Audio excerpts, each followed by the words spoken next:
Alhamdulillah, wassalatu wassalamu ala rasulillah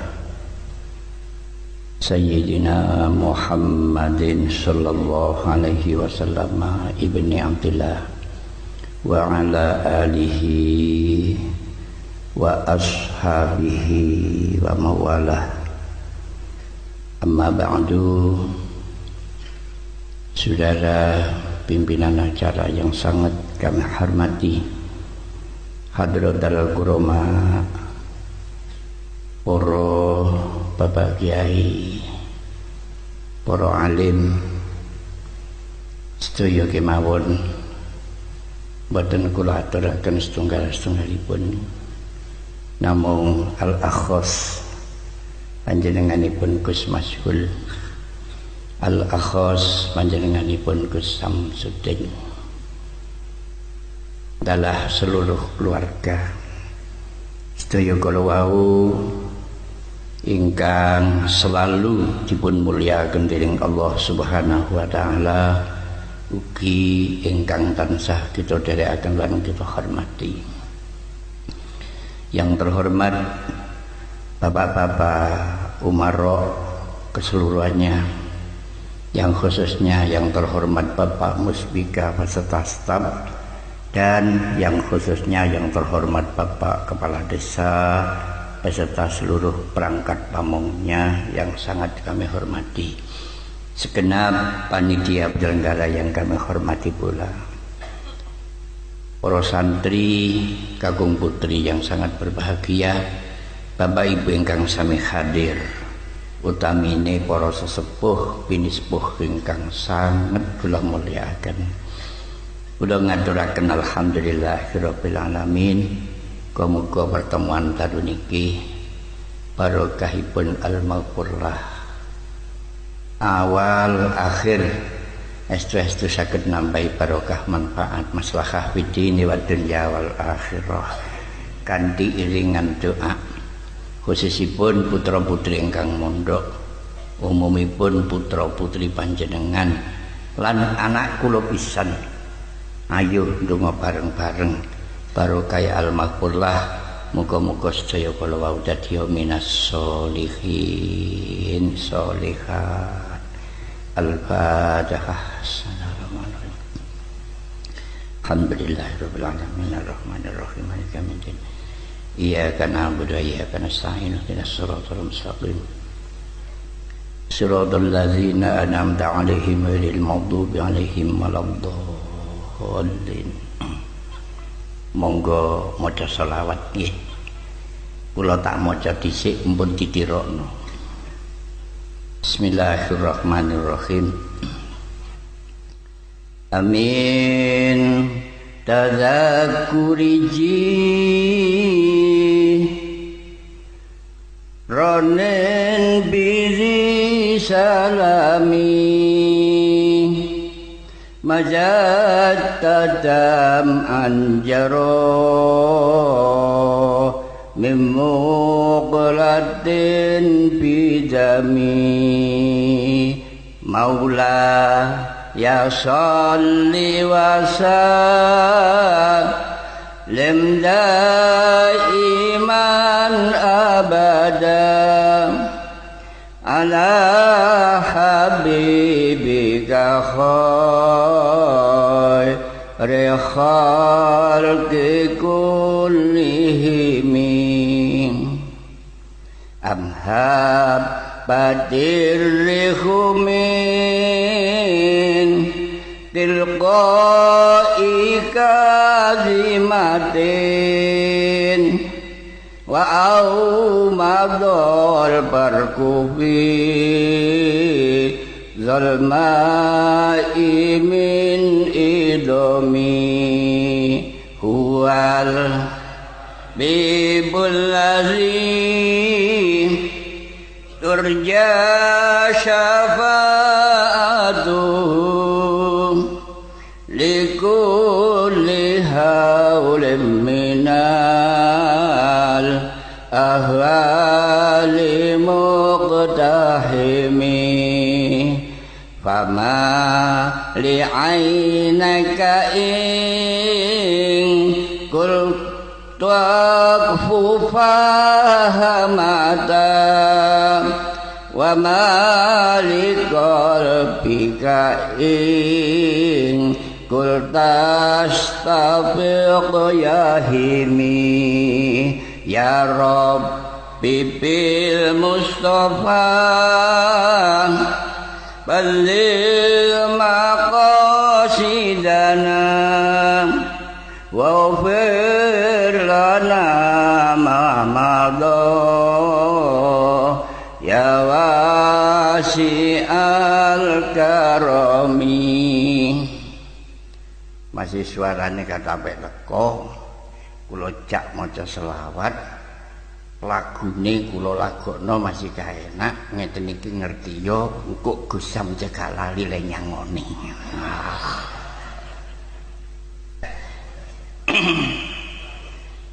Ada hadirin kula niki wau anjene biasa nek nekani ngaji mboten tau ket sore teko niku mboten tau. Niki wau ket sore pun teko ati kula niku saking kepingine melok-melok kedrewesan barokai almahpurah Mbah Yai Ustaz Janawi. Jadi jenengan niki padha ndelek barokah. Kula teko ket sore. Biasae kula niku nek teko kari, tapi iki mboten ket sore pun teko. Para rawuh sing mulya selawat sing diwaca niku wau jenenge selawat napa? Burdah. Maknane burdah niku kemul. Lah niku nggih enten sejarahe. Apa kok diarani selawat burdah? Niki sing kagungan selawat burdah niki Syekh Imam Ahmad Al-Busiri rahmatullah alaih. Daleme ten Eropa sebelah ler kampunge Zi Salami. Beliau dipun lahiraken pada tahun 212. Beliau wafat pada tahun 294. Nalika perjalanan kesange Mbah Imam Ahmad Al-Busiri niki yuji karo Gusti Allah sakit lumpuh jare wong saniki diarani stroke selama 11 tahun. Sakit stroke 11 tahun niki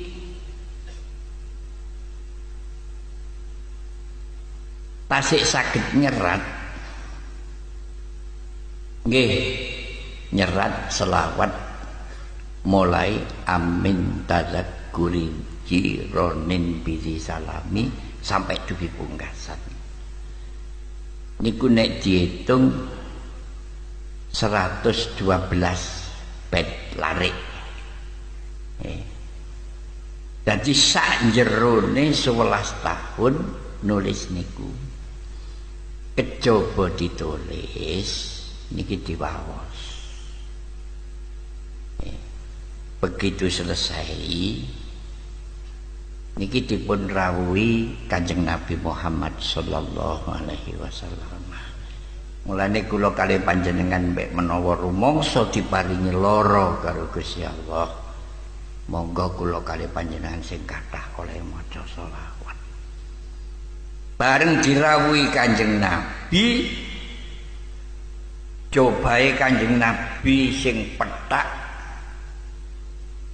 empuk kados wulune wedhus niku dipun copot, dipun kemulaken dhateng Syekh Ahmad Al-Busiri. Bareng dikemuli Kanjeng Nabi dawuh, ngadeg, langsung ngadeg, mencolot, langsung mencolot, langsung waras. Mulane selawat niku diarani selawat burdah. Selesai nulis, selesai le maca selawat, dikemuli cobae Kanjeng Nabi. Nggih, muga-muga sampeyan dikemuli tapi mbok rondo.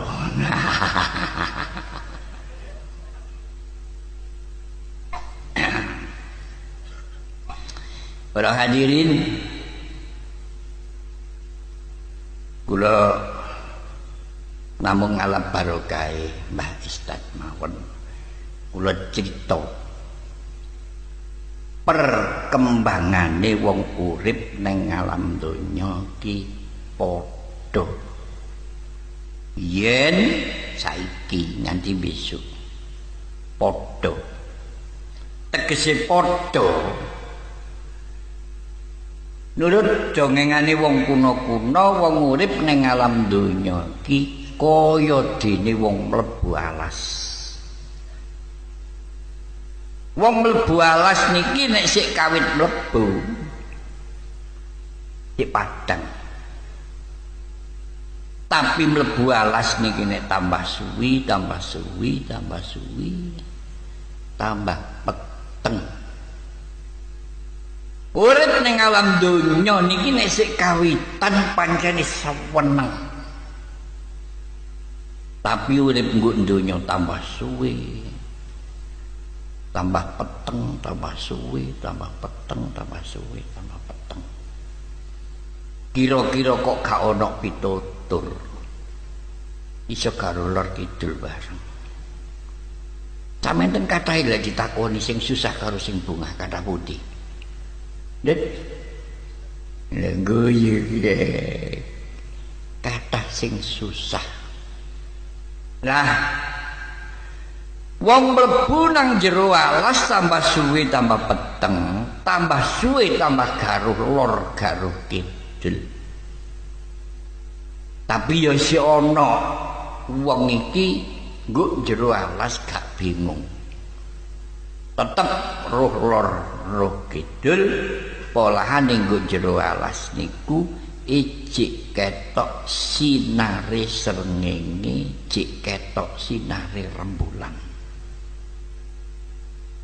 Berarti jek lor kidul. Apa tujuane wong mlebu alas? Niki padha, apa tujuane wong urip go donya? Tujuane wong urip mlebu alas niku tujuane padha, kabeh kepingin golek madu. Nah, wau kula aturaken nasib. Nasibe wong golek madu niku ya ana sing oleh madu sak drim, ana sing oleh madu sak tong, ana sing oleh madu sak gelas, ana sing oleh madu sak cengkir, ana sing oleh madu sak sendok. Kula takon jenengan, umpama golek madu ngoten pilih pundi oleh madu sak drim karo sak sendok? Pak, sak drim nggih padha kali kula niku kepingin ngoten lho. Jadi nasib niku kaya ngoten niku.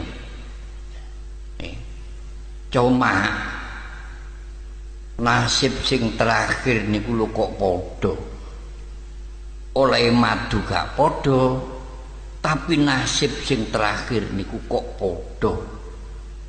Wong sakmono kae niku nasibe padha, kabeh diuber-uber karo macan. Lho, lek wis diuber macan, enak endi nggawa madu sak drim karo sak sendok. Wah.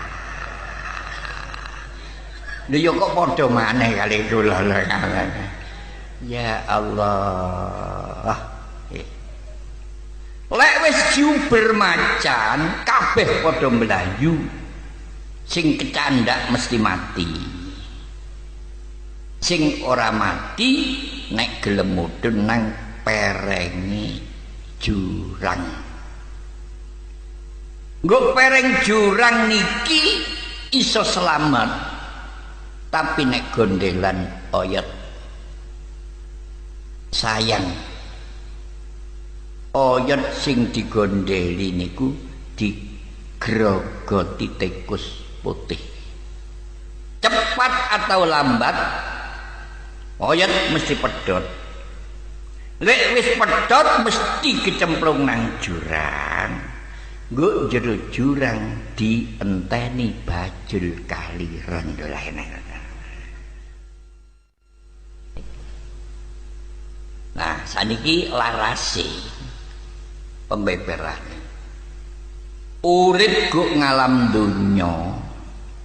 Kabeh tujuane padha sing digoleki kenikmatan donya.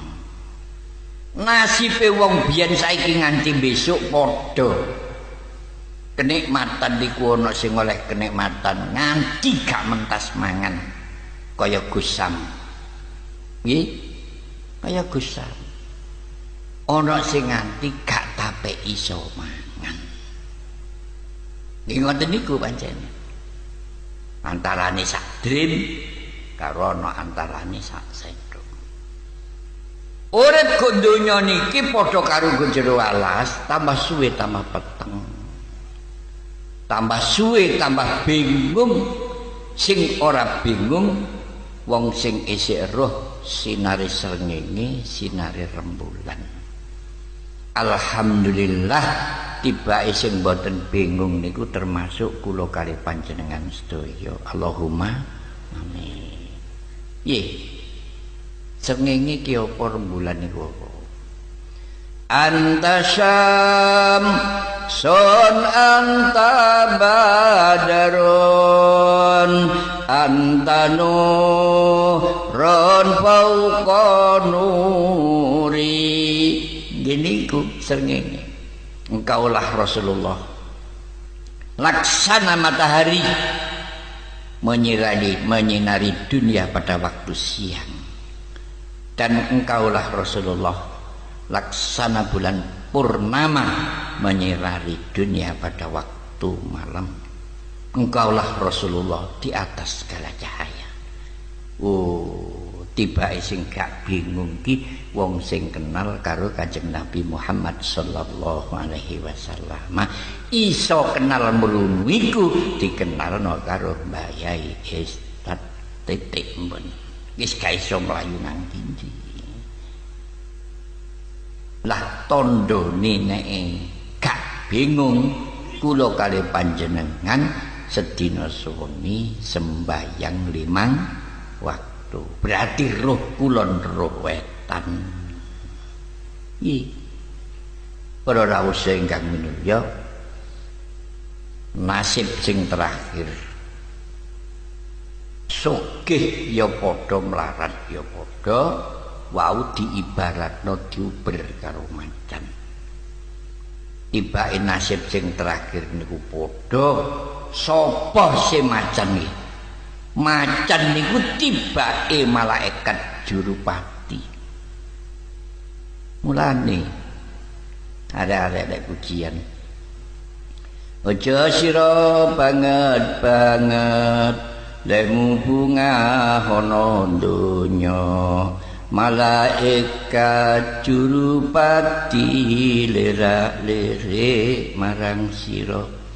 Oleh nglirik malaikat arep njabut nyawa sira, lain njabut ngenteni dawuhe kang maha mulya. Masih sampean ngedep jajan temen aja bungah-bungah. Sampai niku dilirik karo malaikat juru pati. Ngoten lho, tibake sing gak direken kok mek kula tok lho lah ngoten.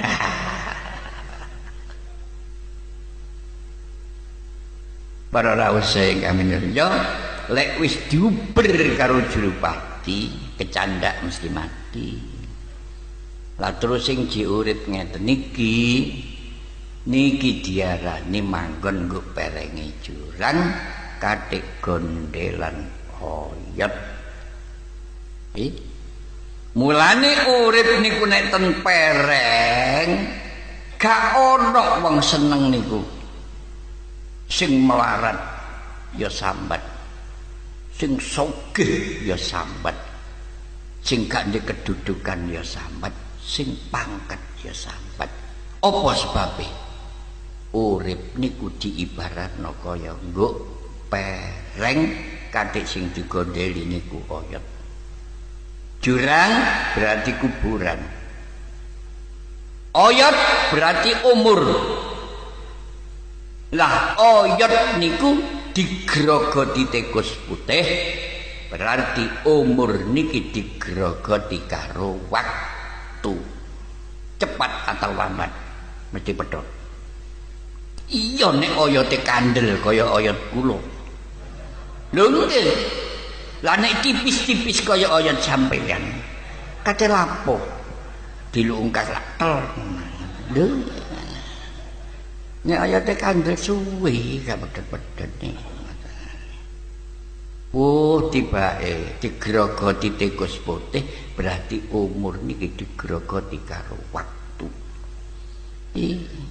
Cepat atau lambat mesti pedhot. Nah terus lek wis pedhot mesti kecemplung nang kuburan. Kecemplung nang jurang. Nggo jero jurang niku dinteni karo malaikat mungkar wa nakir.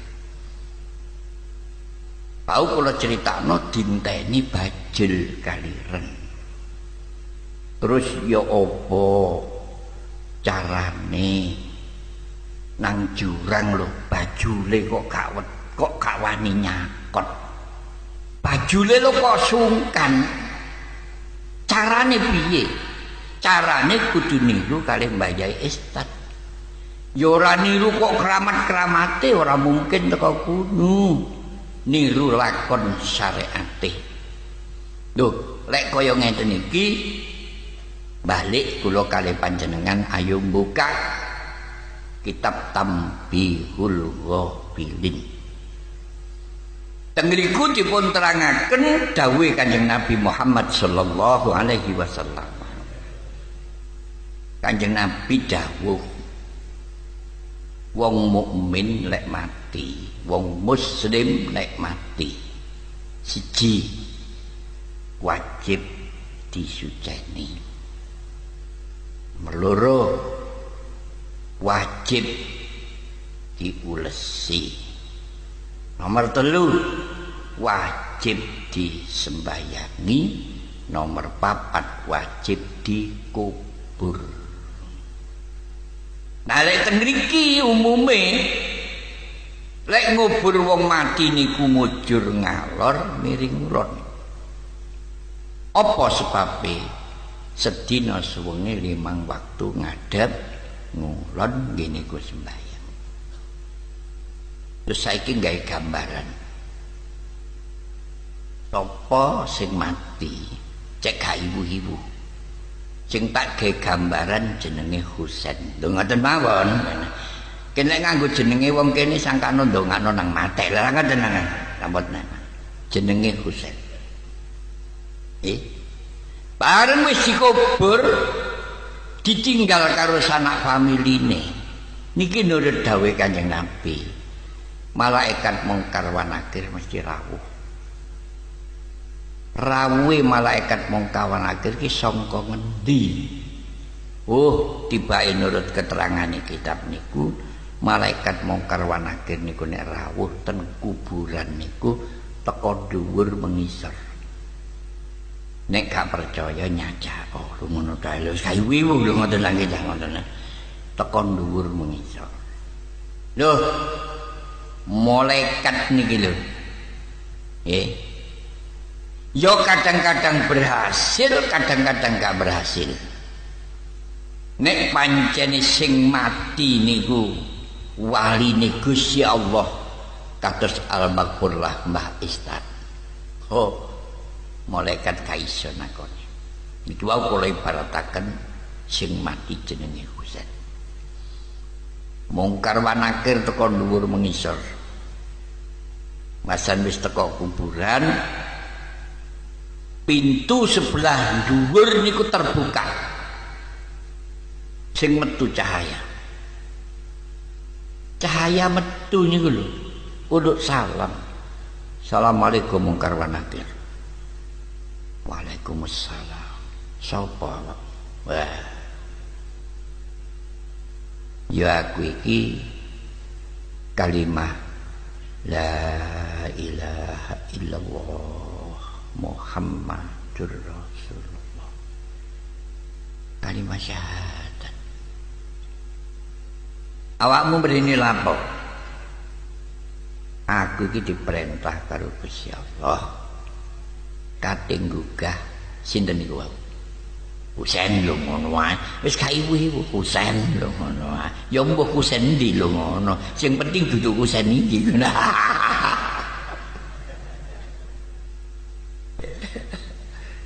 Ate gugah Husain. Arep tak takoni perilaku dari urip do ngalam dunya. Jarene cahaya. Awakmu tugas. Cik kalah karo aku. Sebab Husain iki kecilik wis tak mong, tak tunggoni nganti ana jero kubur. Kak, aku tugas tak takoni. Lek awakmu tak eling gak kenek, tak aturno nang Kanjeng Nabi Muhammad sallallahu alaihi wasallam. Malaikat niku lho wedi nek kepireng asmane Kanjeng Nabi. Awakmu malaikat ilingo dawuhe Kanjeng Nabi, mangkana awwalu kalamihi la ilaha illallah wa akhiru kalamihi la ilaha illallah dakhalal jannah. Mboten wani malaikat. Ya wis gak apa-apa. Sujud datang Gusti Allah.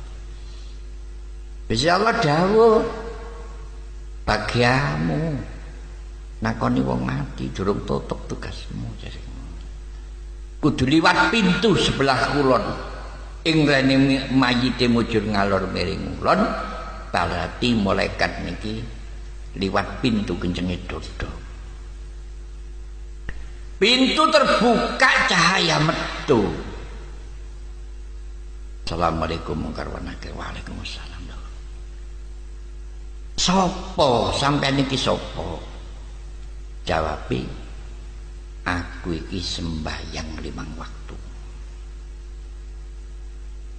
Tugasmu kating gugah Husain arep tak takoni. Nalika uripe nang alam dunya, aku sik gak oleh. Mergo iki selalu tak dampingi sedina suwengi nglakoni sembahyang 5 waktu. Umpama aku meksa gak iso, tak aturno nang Kanjeng Nabi. Sebab dawuhe Kanjeng Nabi Muhammad sallallahu alaihi wasallam, man hafiza ala shalawatil khamsi akramahullahu taala bi khamsi khisari. Sapa wong gelem bagusi sembahyang 5 waktu, dimulyakno karo Gusti Allah 5 perkara. Siji, uripe gak kangelan. Mulane kula kalih jenengan nek kepingin gak kangelan, mulai meneh ayo prei gak nyambut gawe.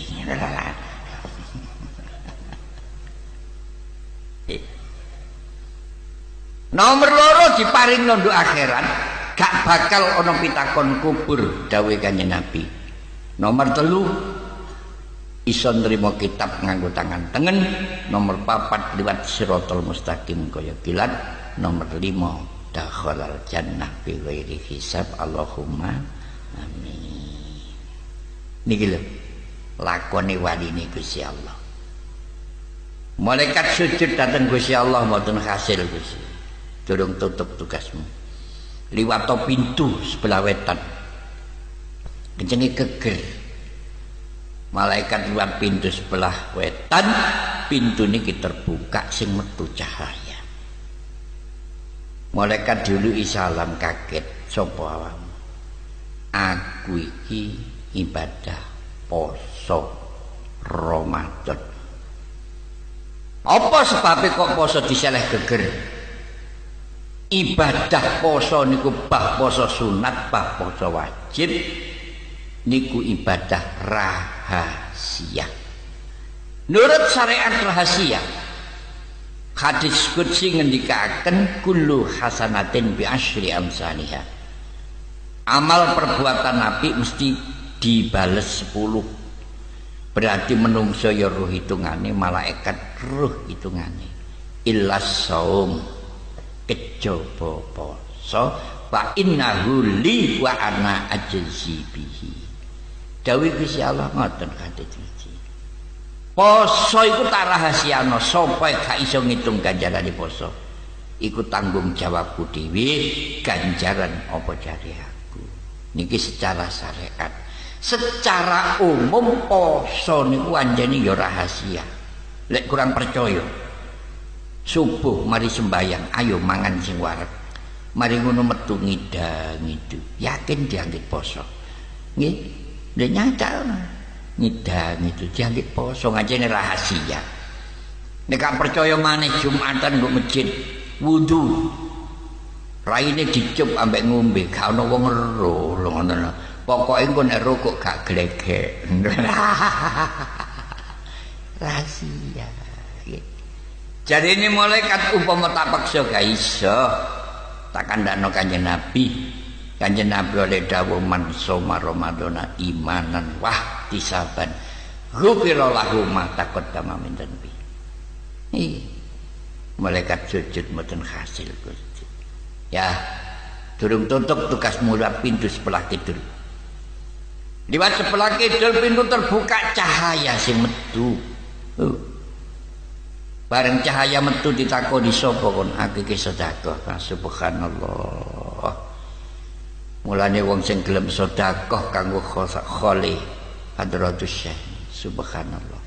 Besok kuburan niku sikile metu cahayane. Dadi wong niku nek gelem zakat, gelem loman nggo kuburan sikile metu cahayane. Malaikat heran. Nek wong niku bakhil besok go kuburan sikile jeblok. Nah. Diinceng karo malaikat. Wah, iki gak perlu digugah enak digejer ae jengelo lah. Subhanallah. Malaikat peksa sedekah senantang. Kanjeng Nabi dawuh as-sakhi qaribun ilallah wa qaribun ilal jannah wa qaribun ilan nas wa ba'idun minan nar. Wong loman niku cedhek nang Gusti Allah, cedhek nang swarga, cedhek nang padha manungsane, didohno saka neraka. Muga-muga sing sedekah niki adoh karo neraka. Allahumma amin. Nggih. Kula kadang-kadang niku nek mbah sedekah ngeten niki sing gedhe ganjarane niku wong wedok-wedok. Kanjeng Nabi tahu ngendika dhateng Nyai Fatimah radhiyallahu anha. Oleh dawuh niku ngeten, Fatimah dalem. Kon dadi wong wedok kudu seneng kangelan. Sebab tetes kringete wong wedok siji krana bojo krana anak didohno saka geni neraka adohe 70.000 tahun. Mulane wong wedok-wedok nek tandang kae kepengin keringetan, ayo sing cedhek kompor ae.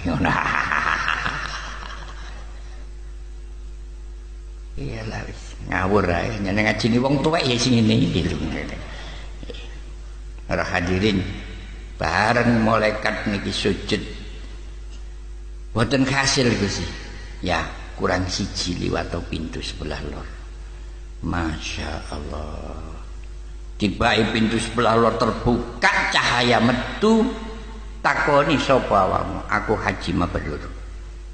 Subhanallah. Ngeten iki terus sing rumangsa pikir oleh golek madu oleh mesak sendok ngersula. Sing sugih iso haji, bareng sing melarat gak iso haji. Oh, keliru.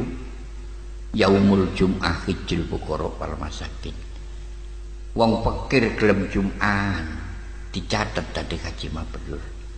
Malah Kanjeng Nabi niku nek dawuh ngangkat derajate wong pikir. Wong pikir karo wong sugih padha-padha apike kelakuane. Besok mlebu swarga niku dhisik sing pikir timbang sing sugih kacek 500 tahun. Wis muga-muga melarat kabeh ngono. Lho, karena sing gelem amin. Astagfirullahaladzim. Kanjeng Nabi niku nek ndonga Allahumma ahyini miskina. Ya Allah Gusti kula urip niki jenengan dadosaken wong fakir. Wa amitni miskina. Kula lek mati panjenengan pateni kaya matine wong fakir. Wahsyurni yaumal qiyamati ma'zumratil fuqara wal masakin. Kula besok ten ora masar panjenengan kempalaken karo wong fakir miskin. Mulane Al-Maghfurlah niki seneng dadi wong melarat, seneng ora dahar, tapi barokah kabeh niku dateng anak putu, dateng kula kalih panjenengan. Allahumma amin. Nuwun sewu nggih. Kula wau enten sing nyandak Mbah Sahlan Al-Maghfurlah. Kula niku nanti didongeni Mbah Sahlan. Jan napa Mbah? Aku iki duwe guru. Guruku iku jenenge Mbah Jailani. Mbah Jailani mondok karo Mbah Yai sing dinggone mondok iku didhawuhi. Teko iku wis dilokno. Petik. Ngoten iki. Rene yo petik. Nggih Mbah Jailani. Kon ngono petik. Nggih Mbah. Gak oleh mlebu masjid, gak oleh mlebu pondok, mergo kon petik. Kon tak ngeno pangkringan nggo sandingi maman. Kon gak oleh gluntung, kudu mangkring, mergo kon petik, nggih. Ngeno pangkringan nggo sebelah maman. Sing digawe pangkringan apa? Bongkotan gak dicamplangi. Masa niki ana rempe mondok ngeno pangkringan ya wis mulih ngono ae. Lho, nggih pangkringan niku lho. Ngoten. Nggih dodo mawon. Iki cerita saking Mbah Sahlan. Nggo pondok kuno ana santri. Ngajine hebat. Diceluk ustad dadi kepalai pondok. Lah Mbah Jailani mangkring ketoke ya gak sembahyang, gak sembarang. Mangkring. Ustad iki sowan nang gone Yai. Yai apa le? Kula niki lho Yai kok saken kali Kang Jailani niku. Bener. Wong iku anjene kudu duwe rasa welas. Nanggone sak padha-padha. Sing kok maksud manggene niku nggo iringane imaman. Tapi kok mboten tau sembahyang. Beneran. Iki wis kate azan maghrib. Nek iso dingki lho. Saestu didengke mari azan maghrib usume arek pujian Wa dikongkon dengke mudhun teko pangkringan mlaku ning ngalor wa dikongkon dengke nggih diketing nggih dilut wis teko lautan lho sing dengke niku nggo pinggir laut Mbah Jailani niki lho tenggene laut niku dadak enten wong komat Allahu Akbar la ilaha illallah Mbah Jailani jamaah nggo laut mriku sing dengke nguasno bareng Mbah Jailani mantun sembahyang maghrib jamaah ten laut balik tututi didengke mangkring maneh bareng pun kaya ngoten esuk sowan ya apa Jailani kok dengke nggih terus saruhmu nggih kula dengke Pak kula keting usume wong pujian maler dadak sembahyang ten laut mantun sembahyang maghrib balik mangkring malih tibake sing gak sembahyang sapa kula lho niki nek dibalekno temen wong niku nek ahli zikir gak kober dengke lho ngoten lho nggih ta nek ahli dengke gak kober zikir titik mun ngoten mawon wis kaiwu-iwu para hadirin terus cerita nika wau jagalan malaikat niki mungkar wa nakir niki sujud nang Gusti Allah. Ya Allah Gusti, kula mboten hasil ajenge nakoni Husain. Gusti Allah dawuh bener. Ancene iku ngono kekasihku. Mboten saged kula nangleti Istad Janawi. Bener iku ngono kekasihku. Terus pundi Gusti? Kula kedah nderek-nderek hormat datang kekasih panjenengan subhanallah. Mungkar wa nakir kepingin nderek hormat kekasih Allah. Kula kali panjenengan nderek hormat kekasih Allah. Mesti melok diasihi karo Gusti Allah. Untung. Areng mungkar wa nakir matur kaya ngoten. Gusti Allah dawuh, ya kok nek kepengin hormat jembarno kuburane. Kuburane niku dijembaraken 70 meter pesagi. Kena di lapangan bal-balan niki ngoten. Areng pun kaya ngoten Gusti Allah dawuh, lampune padangno.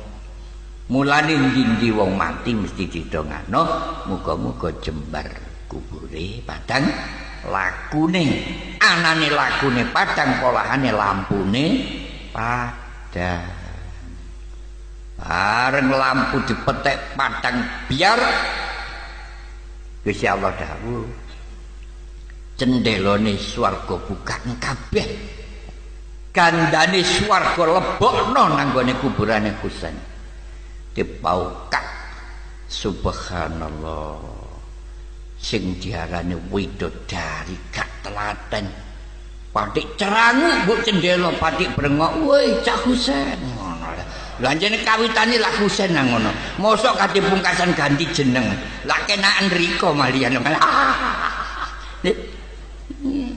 subhanallah sakmonten nikmati kekasih Allah. Mula saka niku kula kali panjenengan nek kepengin diasi karo Allah ayo nderek-nderek lakone al-maghfurlah Mbah Istad Janawi. Nggih mboten kok mlayu nang karomahe kula kali panjenengan iso nglakoni rukune agama Islam 5. Nggih, syahadat, salat, zakat, poso, haji. Niki wis termasuk ala inna auliya Allahi la khaufun alaihim wala hum yahzanun. Tibae dadi wali niku mboten tengok-tengok nggo nggone kuburan lah ngawur ae ngono. Iku wali apa lan ngoten. Sing diarani kekasih Allah ya wong sing iso netepi rukune agama Islam 5. Mulane ditinggali kaya ngeten iki kula kali panjenengan nurut cita-citane Al-Maghfurlah kula kali panjenengan iki iso bareng-bareng dadi kekasih Gusti Allah. Para hadirin, masih Gus Samwau pun dawuh jane rada suwe. Rada niku mboten suwe nemen lho ngoten lho nggih. Dadi niki kula nggih mboten suwe nemen nggih pun niku mawon lho ngoten. Muga ketemune kula kali panjenengan iki didadekno dulur sing ka iso pisah. Amin. Lahir batin amin, awal akhir amin, diayomi dening Al-Maghfurlah Mbah Kiai Ustadz Janawi. Amin. Kula kali panjenengan muga-muga disyafaati kali Rasulullah sallallahu alaihi wasallam. Diparingi panjang umur, anake saleh salihah, duwi akeh.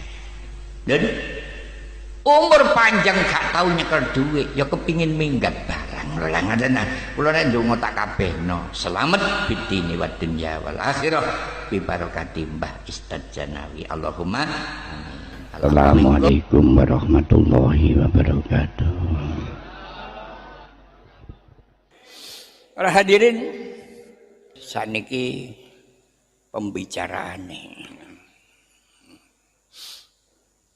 ini bahas masalah dawuhe Kanjeng Nabi Muhammad sallallahu alaihi wasallam.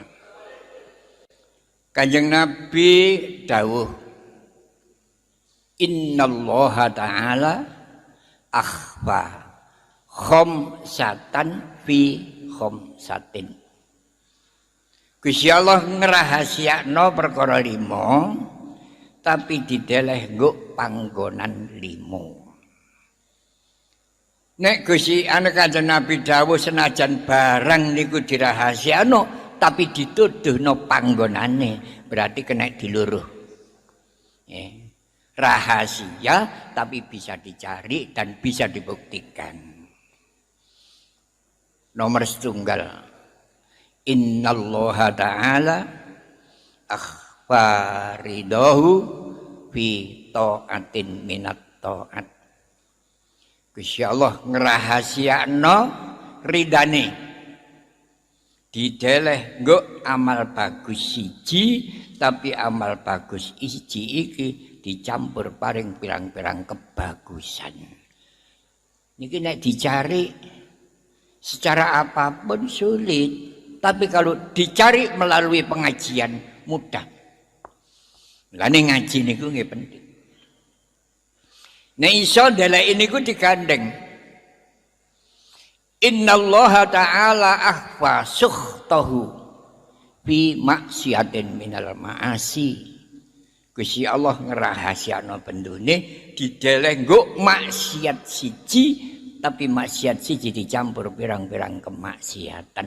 Niki nek dimanani secara logika, ana wong kecilik ibadah terus, bareng ngelakoni elek mek pisan pas bendune Allah, apike ilang blas dadi ahli neraka. Lah ridane Allah nggih ngoten. Dicampur pirang-pirang keapian. Ana wong kecilik blas gak tau nglakoni apik. Pas nglakoni apik pisan oleh ridane Allah, dosane bersih di ngapura dadi ahli swarga. Niki nek dicari secara logika sulit. Carane goleki gampang. Ya. Kanjeng Nabi Muhammad sallallahu alaihi wasallam dawuh, ridhar rabbi fi ridhal walidaini wa sukhtur rabbi fi sukhtil walidaini. Ridane Gusti Allah apa ajare ridane wong tua loro, bendune Gusti Allah apa jare bendune wong tua loro.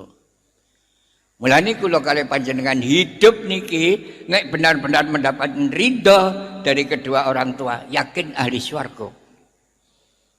Kalau dibendoni kedua orang tua yakin dari ahli neraka. Quran dawuh, wa'budullaha wa la tusyriku bihi syai'aw wa bil walidaini ihsana. Taatlah kepada Allah, ibadahlah kepada Allah, dan kamu harus selalu memperbaiki kedua orang tua. Ibadah tapi na wong tua gak apik gak iso diterima karo Gusti Allah. Gak ono gawene ibadahe. Apik na wong tua tapi gak ibadah kesasar lagune. Mulane loro niki kudu gandeng. Wa'budullaha wa la tusyriku bihi syai'a ditambah wa bil walidaini ihsana. Ya apa carane mbagusi wong tua loro?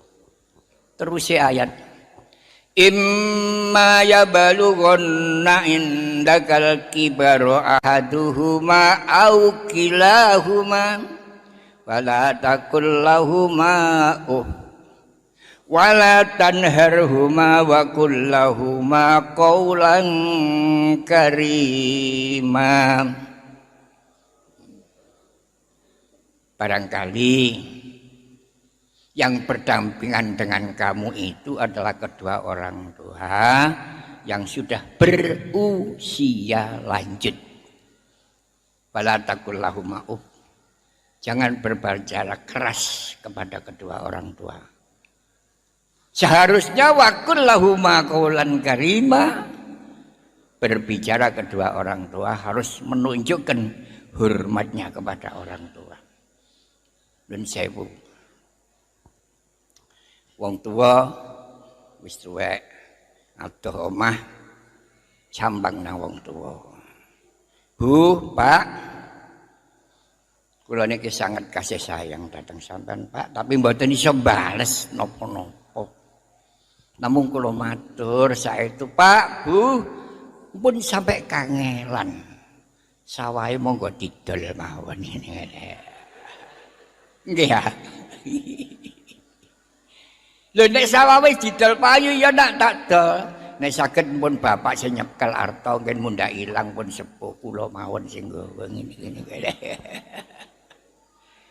Dadine wong tuwa niku wis iya terus yakin tercapai apa cita-cita kita di dunia bahagia, di akhirat masuk surga. Para hadirin enten cerita lali kula jenenge kitab ini. Namine Kiai Barseso. Kiai Barseso niku tenggene jero imaman mboten nate medal, suwene 70 tahun. Tapi matine nyemplung neraka. Napa sebabe?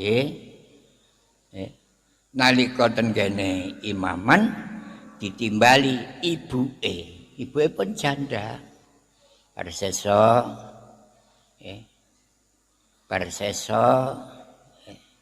mboten semaur ping 3 wong tuane ngomong nek ngono anakku iki wis garuh karo aku. Wong tuane ngomong tok anakku iku wis garuh karo aku. Apa yang terjadi? Niku zamane Nabiullah Musa alaihi salam. Nabi Musa alaihissalam kagungan musuh jenenge Fir'aun. Orang yang luar biasa. Tapi Fir'aun selalu berusaha golek sesepuh sing dungane mandi. Ya apa carane iso ngalahno Nabi Musa alaihissalam. Nggih, banyak petunjuk. Menawi panjenengan anu nggih tenggene Yai Barseso. Yai Barseso niku apa yang diucapkan cospleng sekali jadi. Nah, Raja Fir'aun sugih kepingin berhasil tujuannya. Nanggone Yai Barseso nggawa dinar sak gelasing. Kanggone Firaun dudu apa-apa nek sak glasing mawon. Teng mriku nggih ya napa wong sowan tenggene wong kaya ngoten. Yai kula sing sowan Yai. Nggih mboten digubres mendel. Sese Firaun mikir-mikir. Yai iki duwe bunyai. Sowan nang bunyai. Nuwun sewu bunyai. Kula niki kepengin didongaaken kalih Mbah. Sing intine kula kepengin saged ngalahaken Nabi Musa alaihi salam. Niki dinar bunyai setunggal glangsing. Kula aturaken jenengan hadiah. Wong biyen niku wong wedok roh dinar sak glangsing bingung. Nek wong wedok saniki mboten, polane ya gak duwe. Bunyai munting. Nggih Sang Raja panjenengan mriki mawon. Kula tak sowan. Pengak-pengok Yai. Kula niki bojo sampean. Kula kepingin roh kasih sayang sampean ten kula sing secara jelas. Niki lho Yai. Kula diteri raja niku dinar sak glangsing. Jenengan masih mboten mantuk, jenengan masih mboten jawab iya. Nek jenengan cinta kali kula jenengan toleh. Nggih. Mulane nek lanang arek wedok niku nek saling menyintai, arek lanang ketip-ketip, arek wedok mesti balise kiyer-kiyer. Dadi nek ana ketip ambek kiyer mesti sambung. Hadirin tiba bar sesa niku wau krana cinta nang bojo namung noleh tok. Ilate dibatek kali malaikat Jibril sampai teko udel. Imane dicabut sak roe dicabut. Imane disawatno nang gone asu, asune dadi asune Sahibul Kahfi, dadi bar sesa nang neraka, asune Sahibul Kahfi nang swarga. Niki namung gak hormat nanggone wong tua. Nggih ngeten iki ana cerita gara-gara niki kiai ana asu munggah swarga.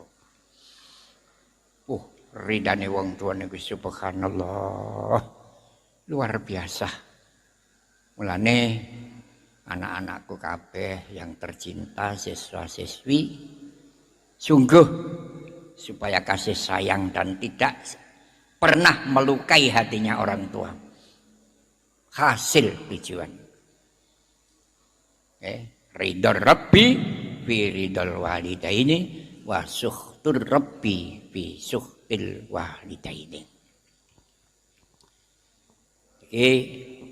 Bendune Gusti Allah sebab bendune wong tua loro.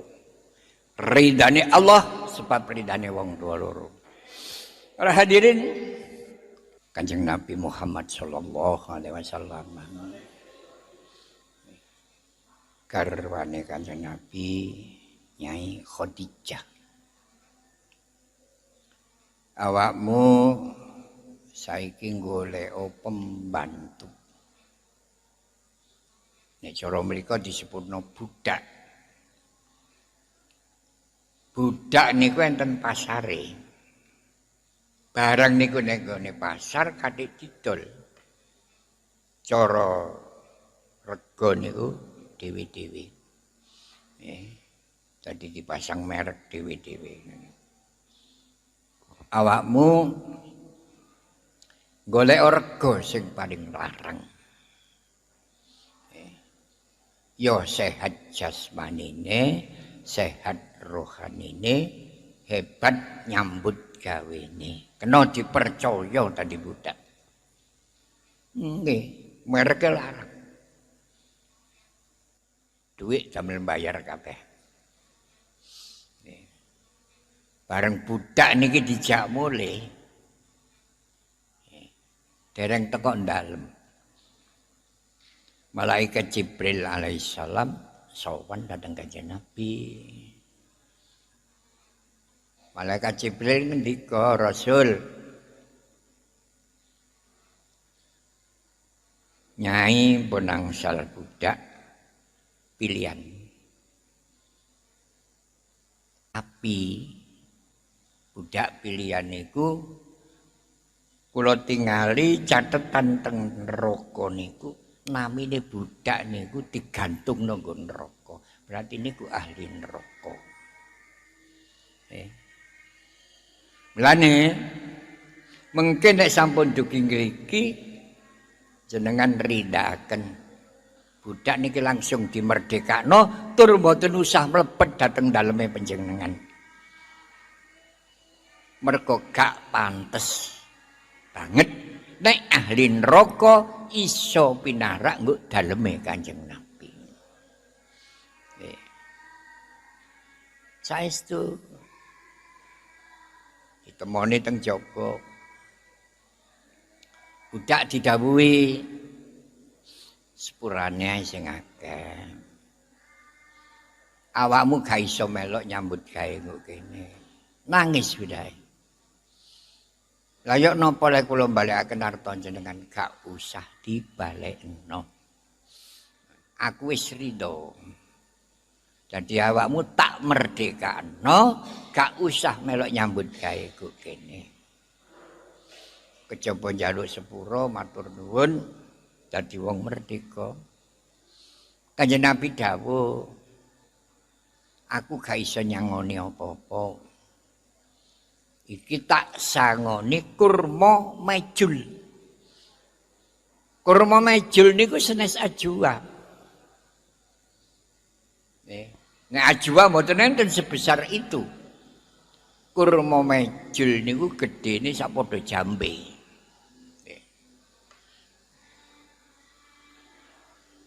Jadi gedene sak padha jambe. Rasane kaya ketan.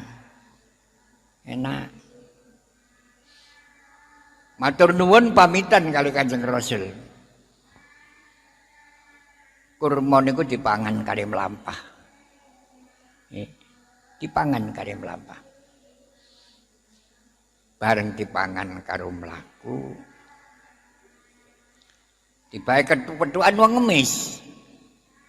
Iling-iling wong ngemis niki kalah gagah kalah hanggak karo budak niku nyeluk ning. Jenengan dahar napa ning anu yo diparingi Kanjeng Nabi kula niki wau kurma. Ini kula cedhak kali mlampah, hati kula seneng. Niku kerene kula tedhone napa ning ati kula anu weteng kula niki lesu. Karek separo yo mboten napa-napa niku. Subhanallah. Jadi kurma sing dicokoti niki karek separo dimehno. Pas ngemehno niki dibarengi ridane Allah Subhanahu wa taala. Nggih. Lho niki lho langsung Kanjeng Nabi niki dirawuhi malaikat Jibril.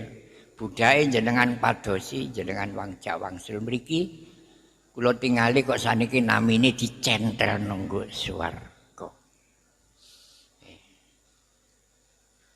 Ditimbali jak mlebet teng dalem budak. Nggih Kanjeng Rasul. Kelakuanmu sing apik iku apa?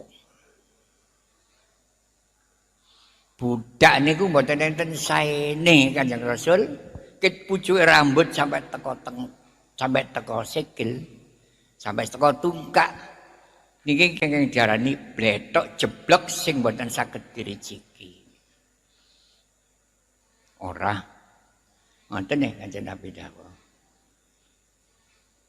Sampai Kanjeng Nabi dawuh, "I'lamu annal khayla qad yakbu wa annas sayfa qad yambu wa annan nara qad yakhmudu wa annal insana mahallul khata' wan nisyan."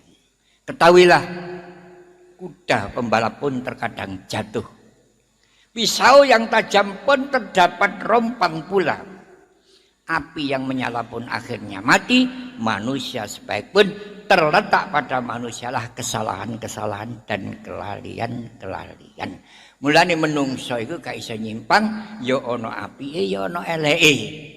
Dadi sing tak takono awakmu, kon tau nglakoni apik ya apa?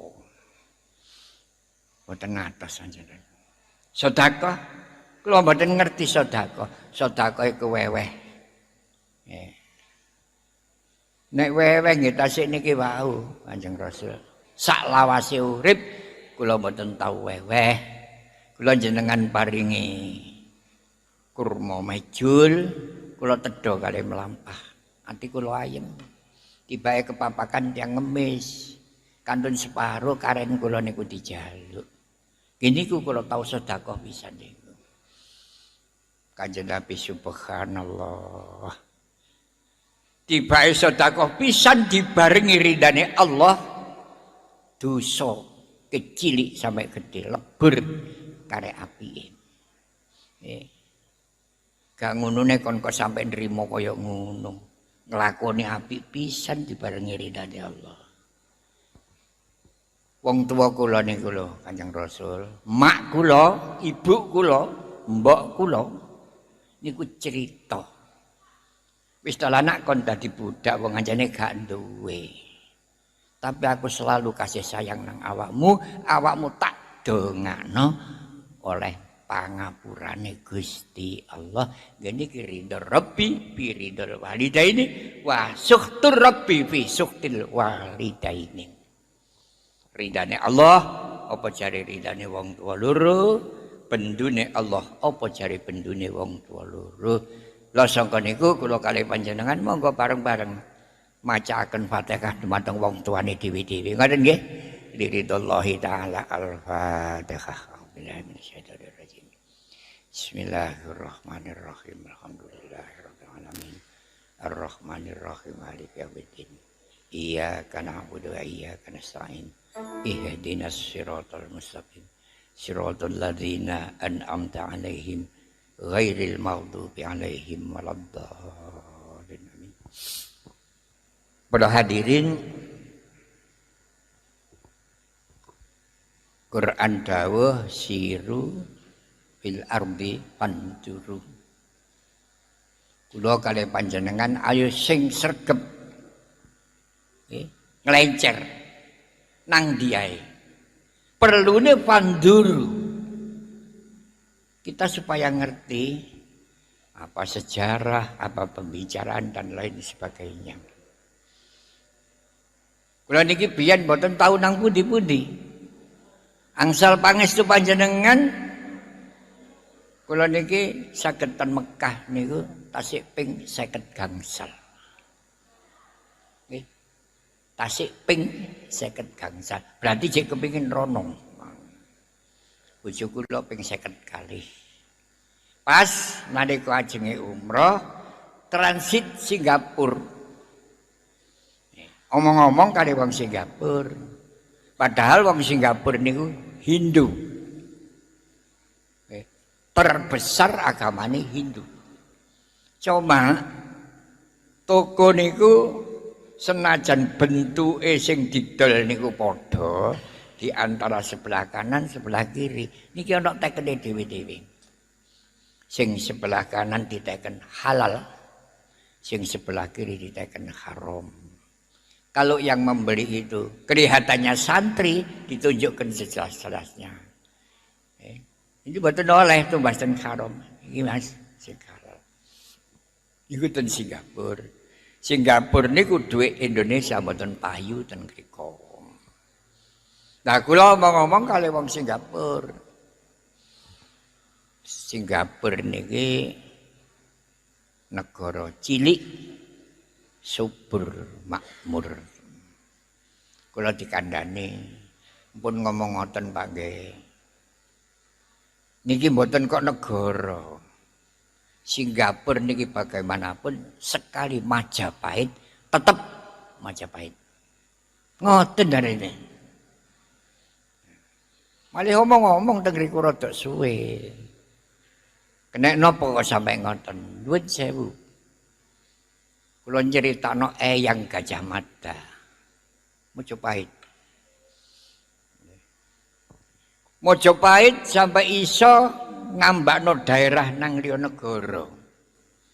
Ini bukan karena peperangan, tapi karena kasih sayang kepada sesama. Sing diceritakno siji. Singapura niki ribuan tahun. Negara tandus, daerah tandus sing mboten enten hasile napa-napa. Wonge melarat-rat. Tapi krono perjuangane Eyang Gajah Mada, saniki dadi daerah subur makmur, gemah ripah loh jinape. Napa sebabe? Biyen niku sak lawase mboten enten banyu. Tapi Eyang Gajah Mada mlebu mriki diatur karo Eyang Gajah Mada. Dipekno banyu dugi Sumatera liwat saluran air di bawah tanah sampai tenggene Singapura. Singapura sampai saniki dadi daerah sing subur makmur. Karena niku terima kasih datang Eyang Gajah Mada, Singapura Mojopahit tetap Mojopahit. Jadi Eyang Gajah Mada niku ngambakno daerah bukan karena peperangan, tapi karena rahmatan lil alamin. Para hadirin, kula nek eling kaya ngoten subhanallah. Mojopahit iki kenal karo wong Singapura sampai kaya ngono. Lah niki nek dirasakno, zaman keraton niku napa enten pun alat sing canggih. Nerobos air liwat saluran air di bawah tanah sampai tembus ten Singapura. Nek kula ngarani kok dereng enten. Wong dalane sepur durung ngono. Lah niki diarani wong tuwa-tuwa nek ngarani sabda pendhita wali. Dadi anjene sabdane mandi. Lah niku kula kali panjenengan monggo kita ungkap sejarah niku. Ora usah ingkang minulya. Iku wau nomor 1, nomor 2. Nomor 3, innallaha ta'ala akhfa waliyahu bi qaryatin minal qura. Gusti Allah ngrahasiakno kekasih. Di daerah nggo siji daerah siji iku dicampur karo pirang-pirang daerah. Lho niki nek secara logika angel ngeleki, nek ngono ndeleki waline Allah iku ya apa carane? Padahal kanjeng Nabi dawuh la ya'riful wali ilal wali. Gak kenal karo waline gak padha waline.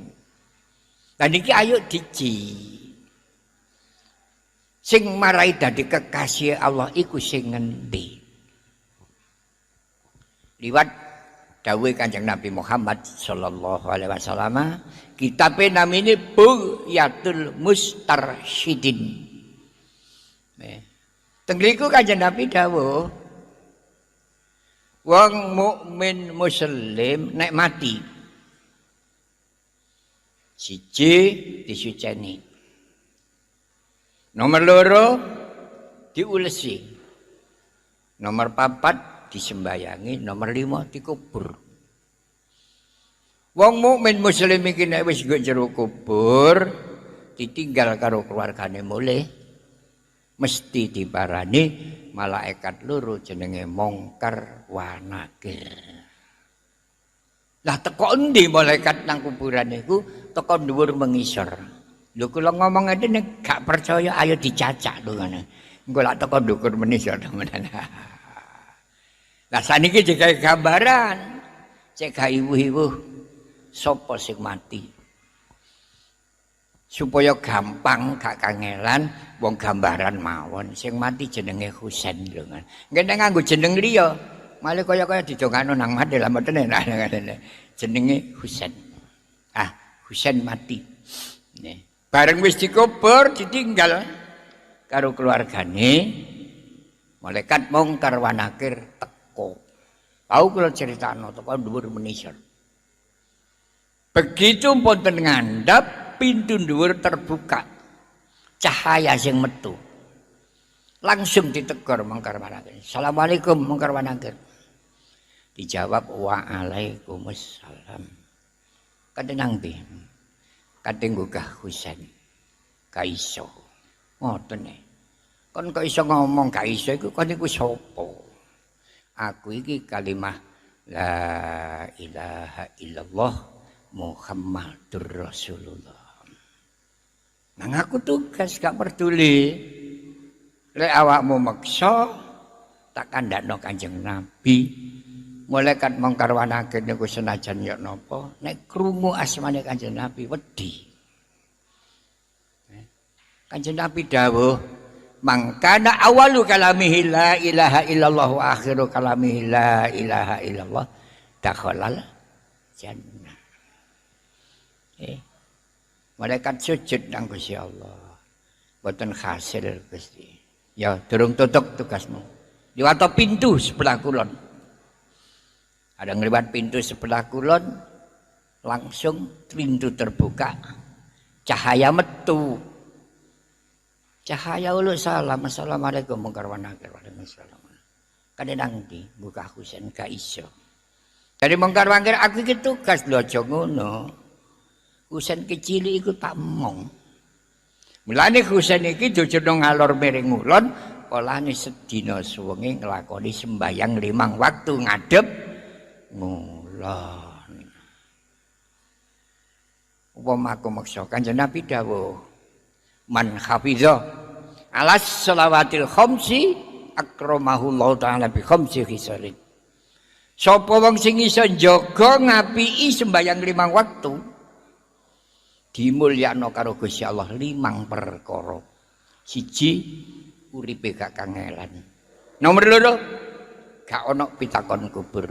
Nomor 3 iso nrimo kitab nganggo tangan tengen. Nomor 4 liwat siratal mustaqim kaya kilat. Nomor 5 dakhalal jannah bi ghairi hisab. Iki sembayange istiqomah. Cuma yen nek ngaji ku malu ana adzan gak diparani. Lah nek kula metu jenengan gebrutuk wis enak padha gak metune. Ya Allah, mungkar wanakir sujud matur dhateng Gusti Allah. Mboten hasil Gusti ya. Liwat pintu sebelah mburi, sebelah wetan. Nggih. Liwat sebelah wetan pintu terbuka, cahaya metu. Uluk salam, assalamualaikum mungkar wanakir. Ana apa kadhe nggugah Husain ga iso. Sapa awakmu? Aku iki poso wulan Ramadan lho. Tadi awakmu gak perlu, gak iso nakoni. Aku sing gak oleh. Kanjeng Nabi dawuh man shoma Ramadana imanan wahtisaban ghufira lahu ma taqaddama min dhanbi. Wong nglakoni poso Ramadan dosane bersih di ngapura karo Gusti Allah. Allahumma amin. Lah poso kabeh sih bene. Nggih. Sing kemalan mokel wong wedok. Tapi nggih buku ahli swarga wong ancane tanggung jawabe kaya ngono. Nggih. Sujud malaikat. Mboten saged Gusti. Ya liwat pintu sebelah kidul. Liwat pintu sebelah kidul cahaya metu. Takoni karo mungkar wanakir sapa kon? Aku iki sedekah. Jenengan ngetokno sedekah. Besok nek mati sikile bercahaya. Nek ana wong gak tau sedekah blas, insyaallah sikile jeblok. Dene nek dilok mungkar mangkir kok sikile jeblok jare mungkar mangkir, iki gak usah digugah, digejro ae ngono wae. Lane sedekah panjenengan kaya ngoten iki, nulak dateng mungkar wanakir. Sujud nang Gusti Allah mboten saged Gusti, kurang siji liwat lor. Liwat pintu sebelah lor, pintu terbuka cahaya metu. Takoni karo mungkar wanakir sapa kon? Aku iki haji mabrur. Mulane masih gak haji gelem kopian putih oleh ganjaran terus. Soale niki sunnatir Rasul. Bareng pun mboten saged malaikat sujud. Ya Allah Gusti, kula mboten mampu ajeng nakoni Husain. Bener iku ngono kekasihku. Apa sebabnya kok jarane kekasih Gusti Allah? Sebab kula kare panjenengan netepi rukune agama Islam 5. Lho niki lho. Fi qaryatin minal qura. Dirahasiakno karo Gusti Allah. Nggih, kadang wong mboten paham nek panjenengan sedaya niki kekasih Allah. Mpun bareng dawuh Husain niku kekasih Allah, polane netepi rukune agama Islam 5, malaikat angkat tangan. Lah kula kedah berbuat nopo dhateng Husain, nek niku kekasih panjenengan. Sesuai kalih donga kula kalih panjenengan, angger wong mati didongakno jembar kubure padang lakune. Nah itu malaikat Kanjeng Nabi dawuh, kuburane jembarno. Dijembarno karo malaikat. Nek nurut kitab bagian niku wau diterangaken dijembarno sampai 75 meter pesagi. Kena ge bal-balan masalah. 75 pesagi. Gusti Allah dawuh urupno lampune, artine padangno lakune. Bareng murup biar sing mati seneng. Tibake Gusti Allah dawuh cendela swarga bukaan kabeh, gandane swarga lebokno nang kuburane Husain. Ya napa harume swarga mboten saged gambaraken. Bareng cendela dibuka, gondone swarga dilebokno nang kuburane Husain. Penghuni swarga gak nrimakno. Kemberuduk nggo cendela anguk-anguk. Sapa? Widodari. Widodari nggih bengok-bengok, Cak Husain, kata ganti jenenge lho. Lho, jenengan sedaya besok ngalami kaya ngoten. Mergo netepi rukune agama Islam 5, tibake dadi wali iku gangel. Wis gak usah topo, gatik uzlah, gatik menyendiri. Tetep nglakoni sembahyang 5 waktu mesti dadi kekasihe Gusti Allah. Para hadirin pun niku mawon mboten dawa-dawa nggih. Sing penting kejaba sepuran-sepuranan kepanggih kula kalih panjenengan iki muga-muga didadekno dulur sing gak iso pisah. Amin. Lahir batin. Amin. Awal akhir. Amin. Selamat fid dini wad dunya wal akhirah bi syafaati Rasulillah sallallahu alaihi wasallam. Al-Fatihah. A'udzubillahi minasyaitonir rajim. Bismillahirrahmanirrahim. Alhamdulillahirabbil alamin arrahmanir rahim maliki yaumiddin. Iyyaka na'budu wa iyyaka nasta'in ihdinas siratal mustaqim. Siratal ladzina an'amta 'alaihim ghairil maghdubi 'alaihim waladdallin. Amin. Allahumma shalli wa sallim ala sayyidina Muhammad alhamdulillahirabbil alamin. Allahumma jammilna bil afiyati was salamah wa haqiqna bit taqwa wal istiqomah wa a'idna min mujibatin nadamah. Innaka sami'ud du'a. Shalli ala sayyidina Muhammadin wa ala alihi wa sahbihi adada ma fil millah. Salatan wa salaman daimaini bidawami mulkillah. Salatan tarzukuna biha fahman nabiyyin wa hifdzal mursalin wa sur'ata ilhamil malaikatil muqarrabin wa mulhaqana biha bisalafil ulwiyin wa tumittahum fi kulli waqtin wa hinin bimahdi fadlika ya arhamar rahimin. Rabbana atina fid dunya hasanah wa fil akhirati hasanah wa qina adzabannar. Sallallahu ala sayyidina Muhammad.